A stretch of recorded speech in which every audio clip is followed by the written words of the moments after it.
अस्सलाम वालेकुम रहमतुल्लाहि व बरकातुहू। भाइयों और बुज़ुर्गों, माँ और बहनों, इससे पहले आपके सामने बीवी का हक़ शोहर पर से ताल्लुक़ से बात रखा था। आज आपके सामने ख़ानदान, उसमें सबसे पहले रिश्तेदारों के हुकूक़ हैं, यानी कि रिश्तेदारों के हक़। पहले बात ज़हन में रख लीजिए, इस्लाम में अल्लाह ताला इंसानों को आज़माने के लिए पैदा किया है। अल्लाह ताला कुरान में खुद फरमा दिया, ये पूरी ज़िंदगी आज़माइश है। आज़माइश किससे कैसा लेना है वो अल्लाह का प्लान है। हर एक को अलग अलग अंदाज से आज़माता है।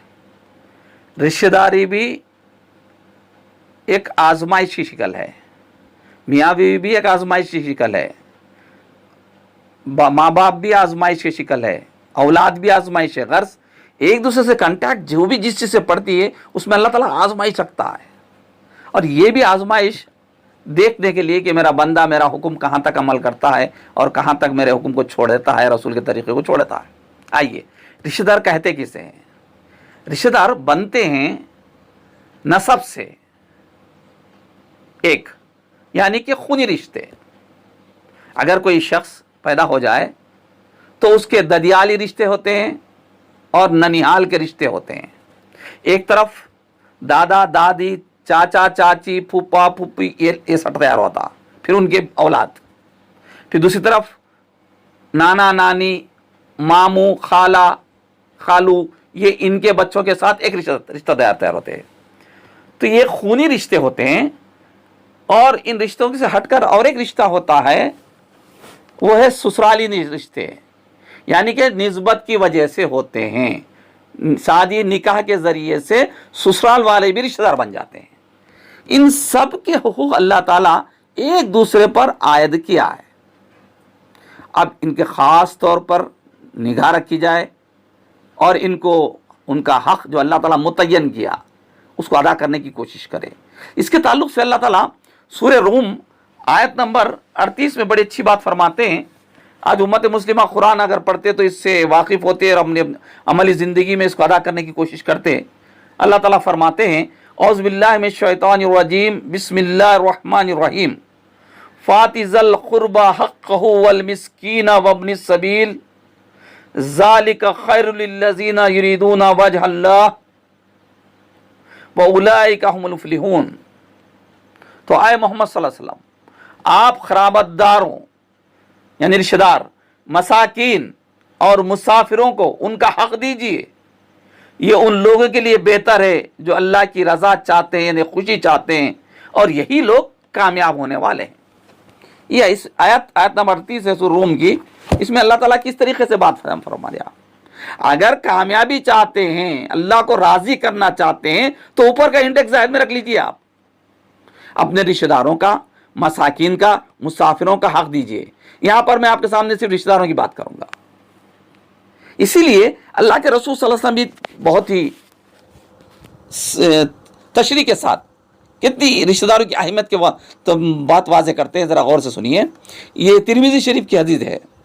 हज़रत अबू हुरैरा रज़ियल्लाहु अन्हु याद करते हैं, हुज़ूर सल्लल्लाहु अलैहि वसल्लम ने फरमाया, नसब की इतनी तालीम हासिल कर लो जिससे अपने रिश्तेदारों से मिल सको, क्योंकि सिला रहमी से अपने लोगों में मोहब्बत पैदा होती है, माल में इजाफा होता है और उम्र लंबी होती है, न मौत पीछे होती है। अंदाजा लगा लीजिए आप। अल्लाह के रसूल की हदीस, फिर अल्लाह के रसूल का हुक्म, अल्लाह ताला का हुक्म, नसब को पहचानो, नसब की तालीम हासिल करो, नसब को जानने की कोशिश करो। अल्लाह ताला इतनी अच्छी बात फरमाते हैं, लेकिन आज उम्मत मुस्लिमा की कसीर तादाद रिश्तेदारों से वाकिफ़ होना पसंद नहीं करते, मिलना पसंद नहीं करते। कहते अरे वो हमारे अम्मी के रिश्तेदार हैं भाई, वो हमारे बाबा के रिश्तेदार हैं। वो ऐसा महसूस हुआ जैसा कि गैर लोगों का जिक्र किया जा रहा। जी नहीं, रिश्तेदारों का भी हक़ है। अल्लाह ताला हक़ मुतय्यन किया, खैरात नहीं। ज़हन में रख लीजिए, ये हक़ उनका अल्लाह की तरफ से मुतय्यन है कि उनका हक़ अदा किया जाए। यानी कि अपने ननियाली रिश्तेदारों से वाकिफ़ हो, ददियाली रिश्तों से वाकिफ़ हो, ससुराली रिश्तों से वाकिफ़ हो, ان کا حق ادا کرے، ان کا خیال رکھے. بہت سے چیزیں اور احادیث میں آپ کے سامنے بات رکھنے کی کوشش کروں گا. غرض اللہ تعالیٰ پھر آگے حکم دیتا ہے کہ یہ تو نصیحت کرتا ہے اللہ تعالیٰ کہ کس طریقے سے ہم ان کے ساتھ اپنا رویہ اختیار کریں. معافی چاہتے ہوئے بات کرتا ہوں. یہ آیات علماء کرام خطبے میں جمعے کے دن ائمہ کرام پڑھتے ہیں، مگر مجبوری ہماری یہ ہے کہ اس کا ترجمہ کر کے نہیں سناتے. جس بھاشا میں ہمارے سامنے پبلک بیٹھی ہوئی ہے، جس بھاشا کو وہ سمجھ سکتے ہیں، زبان کو سمجھ سکتے ہیں، اس زبان میں اگر ترجمہ کر لے جمعہ عربی کے ساتھ، تو ان کے ذہن میں بات آہستہ آہستہ بیٹھتی ہے کہ اللہ تعالیٰ کیا نصیحت کرتا ہے، کیا حکم دیتا ہے. اللہ تعالیٰ قرآن میں فرماتا ہے، یہ سورہ نحل آیت نمبر 90 ہے، جو ہر جمعے کو خطیب پڑھتے ہیں. ذرا دیکھیے، اعوذ باللہ من الشیطان الرجیم، بسم اللہ الرحمن الرحیم.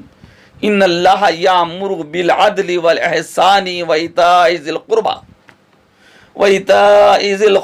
وینہی عن الفحشاء والمنکر والبغی یعظکم لعلکم تذکرون. یہ آیت اتنی جامع آیت ہے، سماج کو سکون دینے والی، سماج میں ہمدردی پیدا کرنے والی، سماج میں محبت پیدا کرنے والی. یہ جمعہ پڑھا جاتا ہے خطبے کے دوران، مگر نو فائدہ. کسی کو پتہ نہیں ہے اس آیت میں کیا پڑھا جاتا ہے. چلیے سنیے ترجمہ کیا ہے. لوگو، اللہ تعالیٰ تمہیں عدل و احسان اور اہل قرابت یعنی رشتہ داروں کو دینے کا حکم دیتا ہے، اور تمہیں بے حیائی، برائی اور سرکشی سے منع کرتا ہے. تمہیں نصیحت کرتا ہے تاکہ تم سمجھو بوجھو. اللہ کی نصیحت ہے یہ.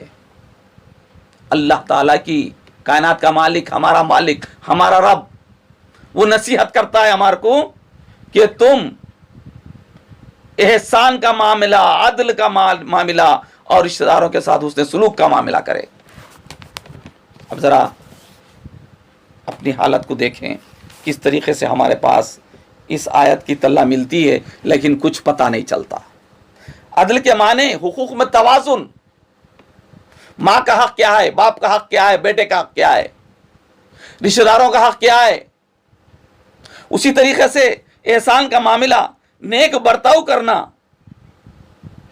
رواداری کرنا، ہمدردانہ رویہ اختیار کرنا، درگزر کرنا، ایک دوسرے کے پاس و لحاظ کرنا، اور ان کو حق سے زیادہ دینا. یعنی کہ جتنا حق اللہ متعین کیا اس سے بڑھ کر عطا کرنا. صلہ رحمی یہ احسان سے بڑھ کر ہے. یہ اچھا برتاؤ، جائز حدود میں حامی و مددگار بننا، ان کے اوپر مال صرف کرنا، اور مال کے اندر اپنے بیوی بچوں کا حق ہی نہیں بلکہ رشتہ داروں کے حقوق کو مان لینا، تسلیم کر لینا. اسی کے تعلق سے اللہ کے رسول صلی اللہ علیہ وسلم بھی کہتے باتیں فرماتے ہیں جو اللہ کی آیاتوں کی تشریح آسان ہو جاتی ہے. اور سب سے بڑی چیز یہ ہے، حقدار کون ہے ذرا ذہن میں رکھ لیں. اولین حقدار اس کے والدین، اس کے بیوی بچے، اور اس کے بعد اس کے بھائی بہن، پھر ان کے بعد قریب تر ہو، پھر جو ان کے قریب تر ہو. یہ رشتہ داروں کی سیکوینس ہے، یہ ترتیب ہے. ہم پہلے کس کا حق ادا کریں، ہم اس کے بعد کس کا حق ادا کریں، اس کے بعد کس کا حق ادا کریں. کہ اللہ کی شان ہے کہ کس طریقے سے سماج کے اندر مسلمانوں میں ایک یکجہتی، خلوص، محبت پیدا کرتا ہے تاکہ ان سب کا مقصد یہ ہو اللہ کو راضی کریں. جب سب کا مقصد یہ ہو لا الہ الا اللہ کی سربلندی ہو، اسلام کی سربلندی ہو، دین کو اسٹیبلش ہو سکے اپنی زندگی میں، اسی کے لیے مل جل کر کام کریں، ایک دوسرے کی مدد کریں، ایک دوسرے کا حق ادا کریں، ایک دوسرے کا خیال کریں. یہ چیزیں بہت ہی واضح انداز میں یہ اللہ کے رسول صلی اللہ علیہ وسلم کے تعلق سے جو بات آپ کے سامنے رکھا تھا کہ اللہ کے رسول حکم دیے تھے کس طریقے سے، اسی کو حضرت عمر رضی اللہ تعالیٰ عنہ فیصلہ کیسا کرتے ہیں کہ رشتہ داروں کی ذمہ داری کو کس طریقے اجاگر کرتے ہیں، کس طریقے سے بتاتے ہیں کہ تمہاری رشتہ داری کیا ہے۔ حضرت عمر ایک یتیم بچے کے چچازاد بھائی کو مجبور کیا کہ اس کی پرورش کے ذمہ دار ہوں بنے۔ اگر فرض کرو کوئی بچہ ہے، اس کے والدین نہ ہوں، اس کے بھائی بہن نہ ہوں، تو اس کے چاچا کے بچے اگر ہے تو ان پر فرض کیا کہ تو اس بچے کی ذمہ داری اختیار کرے، قبول کرے، پرورش کرنے کی۔ اب اندازہ لگا لو ماں اور بہنوں، بزرگوں، آج سماج کے اندر ہمیں کتنے دور ہے رشتہ داروں کے حق ادا کرنے میں۔ آج اپنے ماحول کے اندر دیکھیں گے، مساجد کے اندر خواتین برقع پہن کر اور ضعیف لوگ ڈنڈا پکڑ کر راستے میں لوگوں کے پاس بھیک مانگتے ہوئے کس طریقے سے کھسک کھسک کر لوگوں کے بھیک مانگتے ہیں، کس طریقے سے مجبوری کا اظہار کرتے ہیں۔ اگر ہمارے کو ذرا ذہن میں ہوتا اس کا بھائی ہوں گا، اس کا بھونئی ہوں گا، اس کی بہن ہوں گی، اس کا رشتہ دار ہوں گا، اس کی حالت کو ترس کھائیں گا، سوچیں گا ارے میرے رشتہ دار ہے، اللہ مجھ پر حق دیا ہے، میرا مال ہے، میرے مال میں اس کا حق ہے، میں اس کو مال سے مدد کروں، اس کو زبان سے مدد کروں، اس کی بیماری میں خدمت کروں۔ ارے یہ ساری چیزیں اللہ کے رسول صلی اللہ علیہ وسلم بتا دی ہے۔ اگر اس طریقے سے رشتہ دار اپنے رشتہ داروں کا خیال کرتا تو سماج کے اندر یہ بھیڑ نظر نہیں آتی تھی۔ ایک دوسرے کو مدد کر کے ان کو پروان چڑھاتے تھے، ان کو آگے بڑھا سکتے تھے۔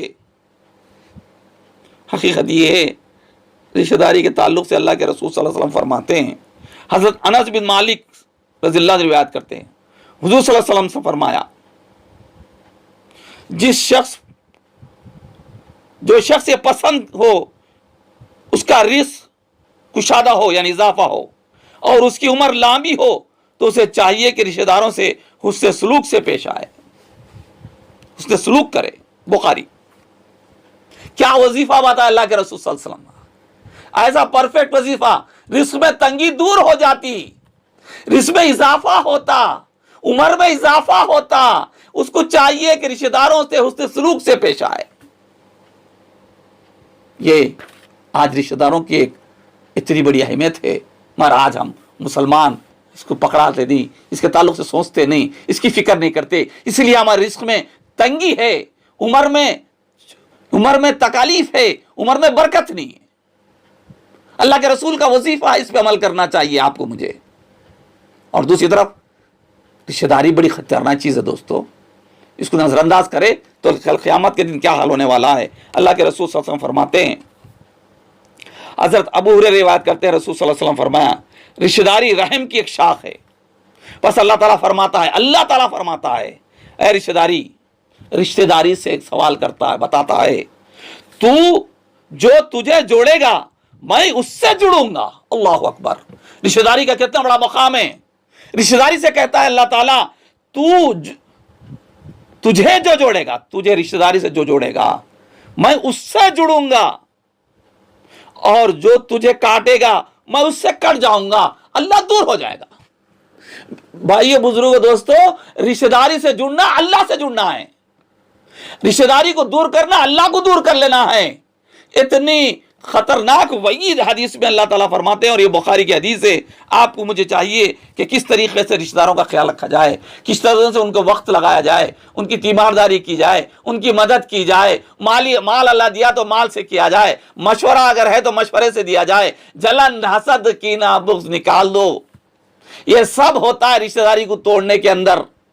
انا کی وجہ سے میں بڑا ان چھوٹا، ان بڑا میں چھوٹا، اس کے بچے اہم، میرے بچے غیر اہم، میں رشتے میں بڑا، یہ غیر مسلم کے خیالات، یہ بہونے کا رشتہ بڑا ہوتا ہے، سالے کا رشتہ کم ہوتا ہے۔ اللہ اکبر۔ بہو کا رشتہ کم ہوتا ہے، بیٹی کا رشتہ بڑا ہوتا ہے۔ ارے اللہ رشتہ داروں کے حقوق بتا دیے، سب کا حق ادا کرنا ہے۔ ماں اور بہن بزرگوں، آج امت مسلمہ ان چیزوں سے ناواقف ہونے کی وجہ سے آج قوم کے اندر رشتہ داروں سے سلام تک نہیں ہے، کلام تک نہیں ہے، دور ہی ہے، نظریں چڑھا لیتے ہیں۔ اگر وہ میری بات نہیں مانتا ہے تو میں ان سے دور ہو جاتا ہوں۔ کس طریقے سے میں رشتہ داری کو توڑتا ہوں کہ اللہ تعالیٰ کیا فرماتا ہے، جو مجھ سے رشتہ داری سے جڑے گا وہ مجھ سے جڑے گا۔ اللہ اکبر۔ اللہ سے جڑنا ہے، رشتہ داری سے جڑنا ہے، وہ ہمارے لیے ایک آزمائش ہے۔ فکر کرنے اس بات کی ہے کہ رشتہ داروں کا حق ادا کیجئے۔ اور سماج کے اندر जिस तरीके से इस वक्त बेखरारी बेदीनी पाई जाती है उसको दूर कीजिए, रिश्तेदारों का हक अदा करने की पूरी कोशिश कीजिए। आपको मुझे चाहिए कि रिश्तेदारी का किस तरीके से हक अदा करना चाहिए, चाहे वो ददियाल के रिश्ते हो, चाहे वो ननियाल के रिश्ते हो, चाहे वो ससुराली रिश्ते हो, साले साहब हो, सलेस हो, जो भी हो, सास हो, ससुरा हो, जो भी हो, सबका हक अदा करिए, सबके हुस्न सलूक से पेश आइए, सबको इज्जत कीजिए, एहतराम कीजिए। अरे भाई इस वक्त तो हमारी कंजूसी इतनी बढ़ गई है, इतनी बढ़ गई है कि हम आपस में खुशी के मौके पर, अच्छी चीज पर मिलने पर, अच्छे काम करने पर आज उनकी हम तारीफ नहीं करते हैं। इतने बड़े कंजूस है, सबसे बड़ा कंजूस इंसान वो है जो किसी को अच्छी चीज को देख के तारीफ ना करे। आज तारीफ के तो बोल कहने के लिए आज हिम्मत नहीं है, दिल में अदावत है, दिल में बुग़्ज़ है, कहीं ना कहीं बदगुमानी बैठी हुई है, जिसको पालते हुए जिंदगी गुजारते हैं। तो कल क़यामत के दिन क्या जवाब दोगे? कल रिश्तेदारी खड़े कर अल्लाह के सामने पूछेंगी, या अल्लाह ये मुझसे तोड़ा था, मुझे जुदा किया था, तो अल्लाह जुदा हो जाएगा। और एक बड़ी बात आपके सामने मैं रख दूं कि अल्लाह के रसूल सल्लल्लाहु अलैहि वसल्लम कितनी अहम बात फरमाते हैं, जन्नत से महरूमी है उस शख्स की। अब्दुल्ला बिन हजरत जुबैर बिन मुतआम रज़ियल्लाहु ताला अपने वालिद से रिवायत करते हैं, अल्लाह के रसूल सल्लल्लाहु अलैहि वसल्लम फरमाया, रिश्तेदारों से ताल्लुक तोड़े और उनसे बदसलूकी करने वाला जन्नत में दाखिल नहीं होगा। तिरमिज़ी की हदीस है।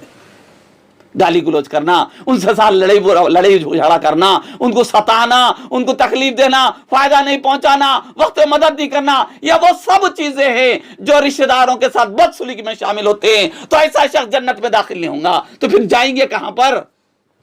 अरे जन्नत में नहीं जाएंगे तो फिर जाएंगे कहां पर? तो फिर वही आग है, वही शोले है, वही गरम गरम खौलता हुआ पानी है, उसी का नाम दोज़ख है ना। रिश्तेदारी का हक अदा करने में सब रिश्तेदारों का हक अदा करना है। इधर माँ बाप के रिश्तेदारों का भी है, इधर ननियाल के रिश्तेदारों का भी है, फिर सास ससुर के रिश्तेदार भी है। हमें पूरा बजा के रखना है, सब एक दूसरे से जुड़ के रहना है। अरे हम सब एक साथ हैं, इसका तस्वुर हो इस्लाम के अंदर। अरे कैसे थे अल्लाह के रसूल सल्लल्लाहु अलैहि वसल्लम के सहाबा?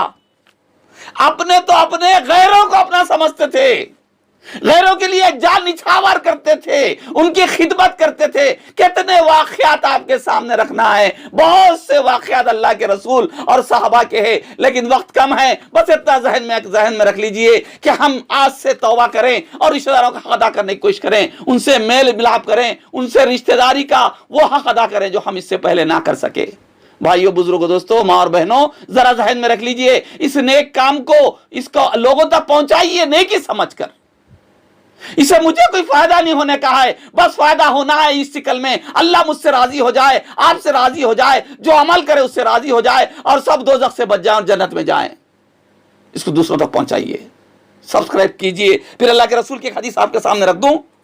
सिला रहमी कहते किसे हैं? स्टैंडर्ड आला सिला रहमी, ये अल्लाह के रसूल के सहाबी हज़रत अब्दुल्ला बिन अमर रज़ियल्लाहु रिवायत करते हैं, हुजूर सल्लल्लाहु अलैहि वसल्लम ने फरमाया, सिला रहमी करने वाला वो नहीं है जो अपने रिश्तेदारों की तरफ से सिला रहमी की जाए, जॉब में सिला रहमी की जाए, बल्कि सिला रहमी वो है जब उससे खता रहमी की जाए तो वो उसके जवाब में सिला रहमी की जाए। ये तिरमिज़ी की हदीस है। अगर कोई हमसे खता रहमी करता है, हमारे पर जुल्म करता है, उसको माफ कर दो, नजरअंदाज कर दो, उसके साथ अच्छा मामला करो, उसके साथ हुस्न सलूक से पेश आओ, उसके साथ अदल करो। जहन में अच्छा रख लीजिए कि रिश्तेदारी भी एक पर्चा है एग्जाम का, इम्तिहान हाल का, इस जमीन पर आजमाइश है, इसको हक अदा करने की हम कोशिश करें तो इंशाअल्लाह अल्लाह ताला हमें इसको जरूर हमें कामयाब करेगा। अगर हम नहीं करेंगे तो फिर आइंदा चलकर परेशान हो जाएंगे। इन चंद बातों के साथ इंशाअल्लाह मैं बात खत्म करता हूं। इंशाअल्लाह आइंदा वीडियो में मुलाकात करूंगा। बस अल्लाह से दुआ है, या अल्लाह ताला हम सबको रिश्तेदारों का हक अदा करने की हमें तौफीक अता फरमाए। जो हमसे भूल चूक हो गई है जिंदगी में अब तक, उसको माफ करे, दरगुजर करे, अल्लाह से हमारे नजरअंदाज करे। हम हर एक के गुनाह को माफ फरमाए, हमारे वालिदैन के गुनाह को माफ फरमाए। व आखिर दवाना अल्हम्दुलिल्लाहि रब्बिल आलमीन।